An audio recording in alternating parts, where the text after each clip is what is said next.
Hello, my name is Johan. I'm going to show you how to see planets on Google Earth, Google Maps. First open Google Chrome, type Google Map.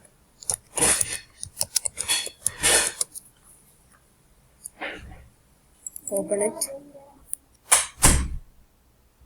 Then in the bottom right, you will see the zoom button and the minimize and the zoom out button.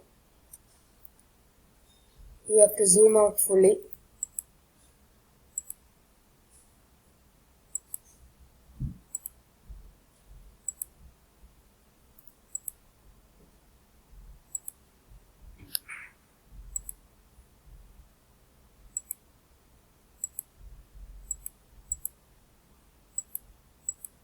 So now I have zoomed out fully. Then click on satellite view.